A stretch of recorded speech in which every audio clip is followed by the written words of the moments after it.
Hello, everyone. My name is Trent Matthew, and with me is, Michael Greenwood. and we're just a couple of normal guys, but there is something very different about us, and that is that our sexuality hasn't exactly turned out the way that it should. Certainly not the way that we wanted it to, and that is the fact that we are both attracted to children. Some people would label us as pedophiles, but we're here just to talk to you about what we've learned, what we've realized, and what God has done for us. So even though we have these feelings and these desires, we're both Christians, we both love and serve the Lord. We choose to follow His law and not to act on our feelings. Both of us are not in any way pro relationships between adults and children. We believe strongly that this is wrong. So now, in this episode, we're going to talk about the question, is it right? Can it ever be right for a relationship in a romantic or sexual way to exist between an adult and a child? So now I'm going to pass it over to you, Michael, and you're going to continue this discussion for us. All right, thanks, Trent. Yeah, this question has been on our minds since we started this podcast. The question of whether it can ever be okay between an adult and a child is something that a person who's attracted to minors must face on a daily basis. It's an important question. The research shows, the functional MRI studies, that often what we feel towards children, the feelings themselves are typical sexual attraction and romance. The brain is reacting the way that a typical person might toward an adult of the opposite sex. It's just that the target of these feelings is wrong. There's something broken there. So Hmm. we can end up falling in love even. The brain images are very similar. So a person who's attracted to minors must contend with those feelings on a daily basis and say no. Well, how am I going to respond?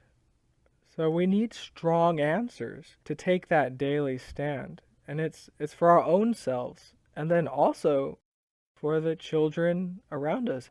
For them as well. We need to know why.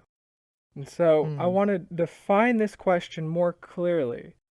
Can an adult child relationship be done in such a way that it's healthy and beneficial for the child? Now, the reason why I'm asking that is because I think we'd all agree that violence is certainly wrong to begin with. We just don't need to debate Hmm. that. But for every pedophile who's attracted to minors, that question wiggles its way into their mind saying, if I'm just gentle, and it's something the child agrees to, can it be Hmm. okay? And so that is the question. Hmm. Like if there's no harm in violence, then what's the problem, sort of thing. Yeah. Let's have a look at some of the arguments that people can use, because there are a lot of confusion that's going on, a lot of muddying of the water. So let's just sort of clarify that. So some of the things that people say is, well, children are sexual beings, so therefore, why is it harmful? And secondly, they can say, well, children are aware of their own sexuality and sometimes engage in, sexual play with each other. And thirdly, that adults educate children in all sorts of ways. So why can't adults, practically educate kids sexually by engaging with them? And lastly, people say that, well, there's all kinds of cultures that are past, present, that have been accepting of relationships between adults and children. One just thinks of ancient Greece and several other cultures. So if all these other cultures are doing it, how come, maybe it's just our Western mindset that's all not right. So these are a lot of arguments to sort of come across. And what we'd like to do is go through them systematically, look at what the evidence says, and look at what God says as well. So, Michael, we're going to talk a bit about human development now, aren't we? Yes, there is the reality of human development. And I believe that that answers a lot of those suggestions of why it could be okay. Now, if you're listening to this and you're attracted to minors, please hear us out. I'm not trying to throw a blanket statement and be done. Please follow this train of thought. Humans do not develop in a straight line, linear fashion. We don't just go from being small people to big people. The way we're created is that we develop along milestones: language acquisition, socialization, puberty. That's when their body prepares for sex and their mind prepares for romance. And this is a big deal. There's a lot that goes on during puberty, and I want to just highlight some of these things so you can get a bit of perspective on it. A good gauge is that a woman's body is not fully ready to bear children until the late teenage years or early 20s. So that gives us a bit of a marker. But it's not just the body, though, it's the mind as well. You see, when we start out young, a lot of our engagement has to do with the concrete facts and feelings. The prefrontal cortex of the brain is not fully developed. That's the part of our brain that thinks abstractly, that makes decisions that look at the whole picture. You see, what happens in puberty are two specific changes that happen to the prefrontal cortex. One is called myelinogenesis. See, I might say it. Myelination is the. Myelinogenesis. Thank you, Trent. That's a fun word. Yeah, myelination. That's the process where the neurons in that part of the brain start to get coated with a fatty material that allows them to organize efficiently.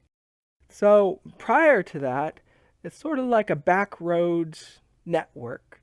But during puberty, highways start channeling through that neural network, and understanding and perspective develop.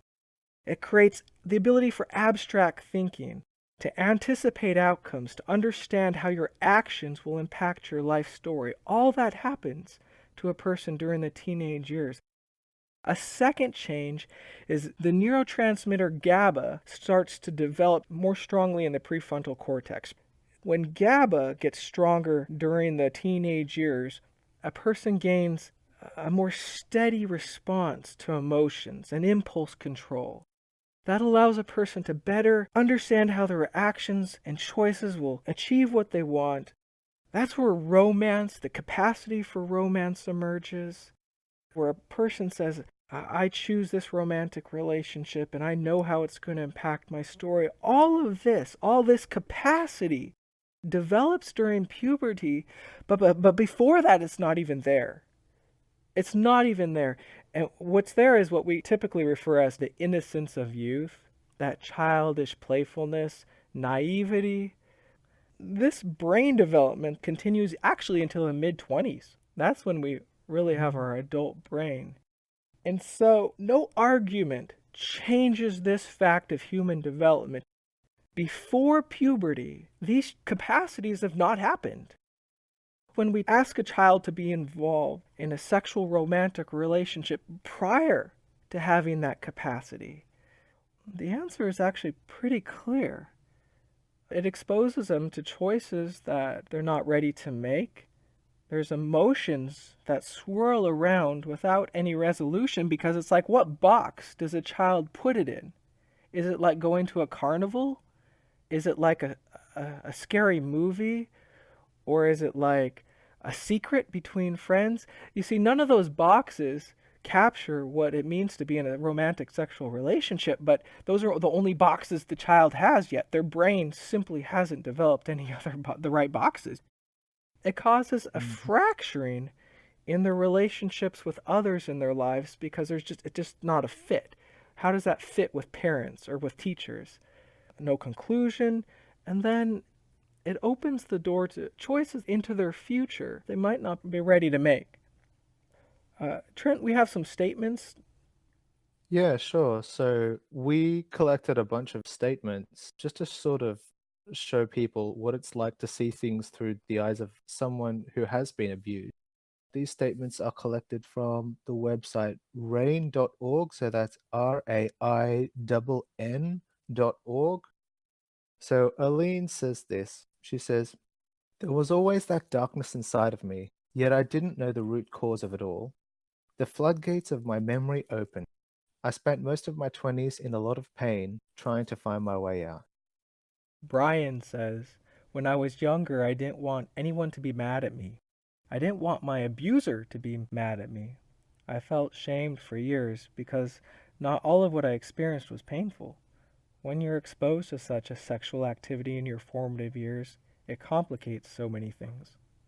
And Stephanie says, when everything happened to me, I dealt with it as best as I could. I acted normal, was a good student. My parents didn't have any idea. I kept pretending everything was fine. I put it to the back of my mind. It was something I had to keep to myself for so long. It really molded a lot of my thoughts, my feelings, my behaviors. It was this huge burden. Cheryl says, it wasn't a convenient time to tell or to disclose something that horrific. I had two loving, hard-working, supportive parents, but I still felt added pressure to stay quiet. I hit adolescence and the hormones from puberty definitely didn't help. The memories became crazy overwhelming. I couldn't handle it. I didn't know how to ask for help. I took a handful of pills. I didn't want to deal with it anymore. It was like being in a war zone where you constantly feel like you're under attack. I woke up and was still here, so I thought, I guess I'll keep going a little while longer. And Tanya says, it has lurked in the shadows of every important decision I've made throughout my life, both the good as well as the bad. It becomes the lens through which I misjudged others, source of mistrust, the wellspring of shame. I did not disclose these crimes until I was 21, with little to no emotional support, and after years of struggle, during which I dropped out of high school and made numerous regretful life choices. I earned an MFA and became established as a visual artist. End quote. What's kind of ironic is that a good number of people find our website because they're searching for erotic pedophile stories.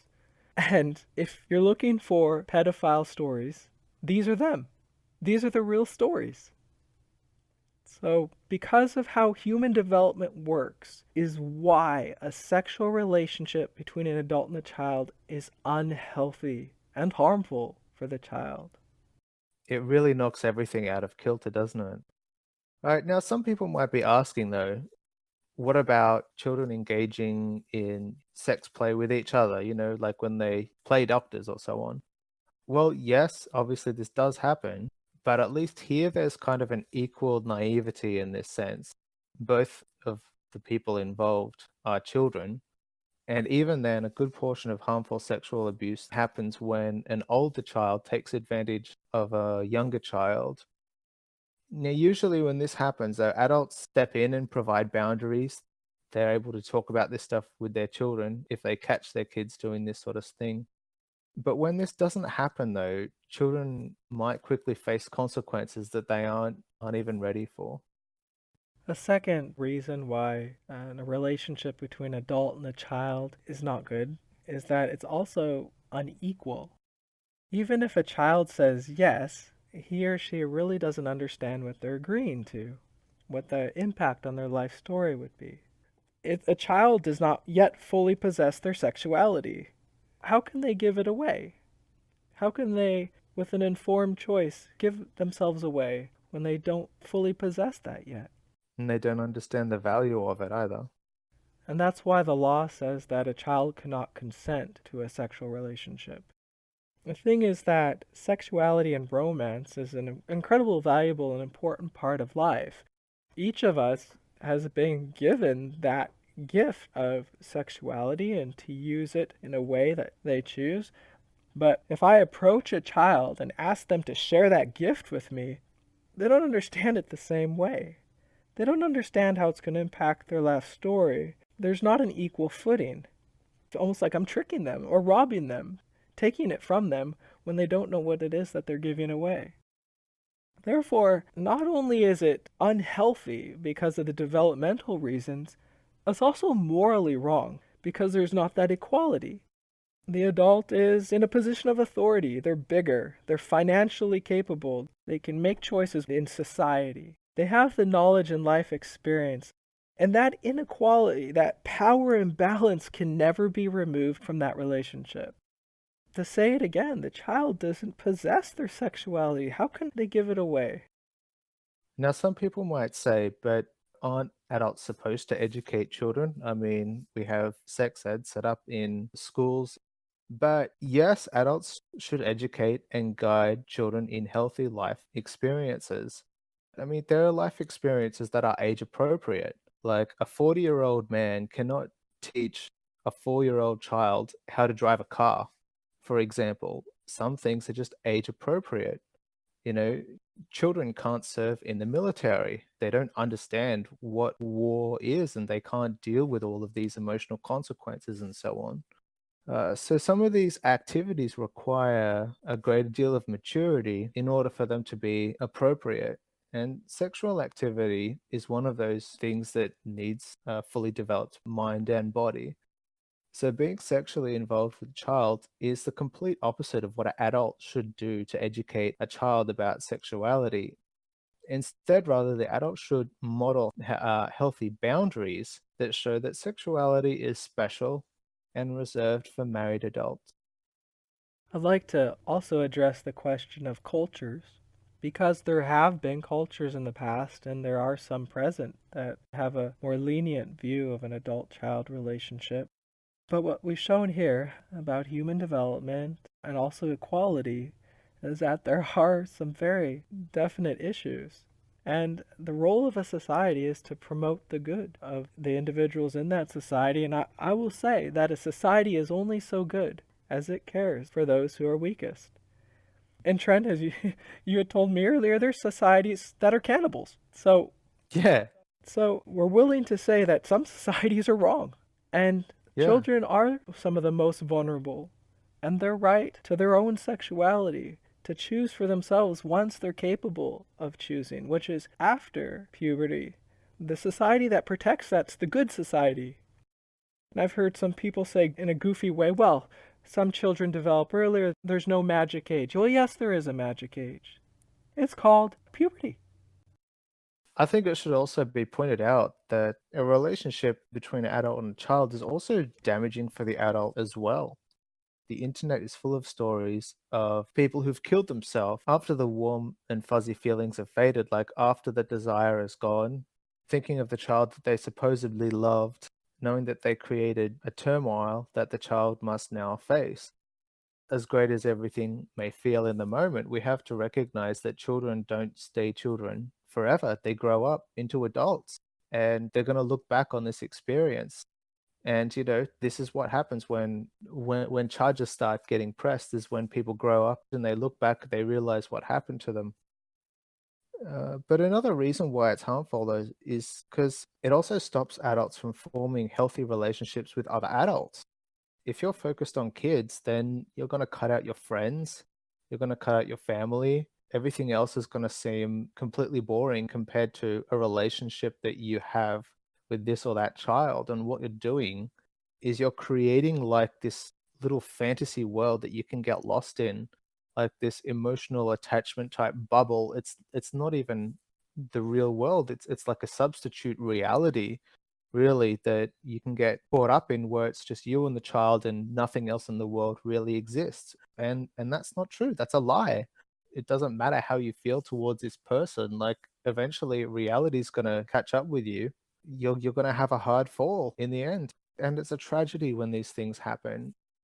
Even if there is no sexual relationship, someone realizes that there's a weird kind of relationship happening, people file a complaint, you can lose your job, you can lose your friends, your sense of community, your connection with the rest of society, you can become isolated. All these things can happen. So it's like we're saying this not just for the sake of the child, but we're also saying this for your own sake as well. Don't create these relationships. Don't start these fantasy worlds. Don't get caught up in all this infatuation because in the end, it's just all going to end up in pain. In the Bible, apparently God has strong feelings about children. He says that children are a heritage, a gift from the Lord. That's in Psalm 127:3. And Jesus himself said, let the little children come to me, and do not hinder them, for the kingdom of heaven belongs to such as these. That's Matthew 19:14. And in Matthew 18:10, he says, see that you do not despise one of these little ones.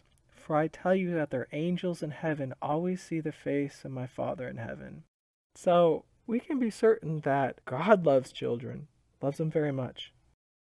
Yet on the other side, God also says some scary things, some things to warn us, and some things to rebuke us. In Luke 17, verses 1 to 3, it says, "There'll always be temptations to sin, but what sorrow awaits the person who does the tempting." So I guess in that sense, it's like if you're the one who tempts someone else to sin, if that comes through you, it's not going to turn out well at all.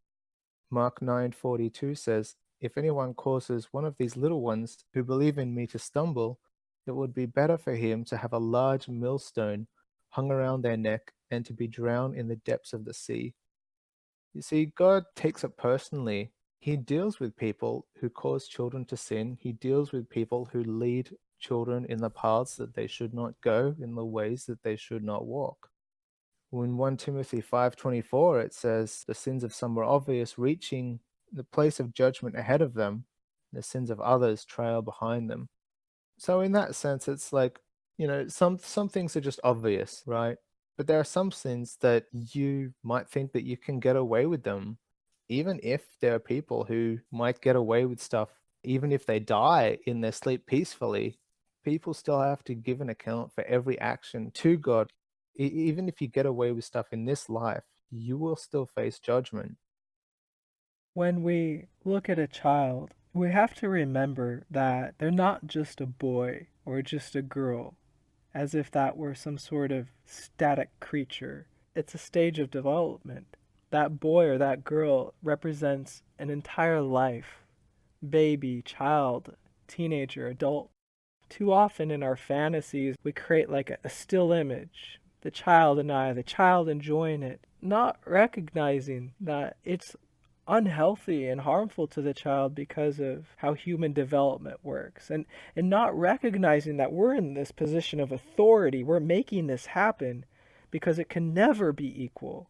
The child can't give away their sexuality. They don't possess it yet. We don't have to be bad people. And in fact, we can be very good people if we put our care and love of others, even loving children, above our own feelings by not engaging in inappropriate behavior.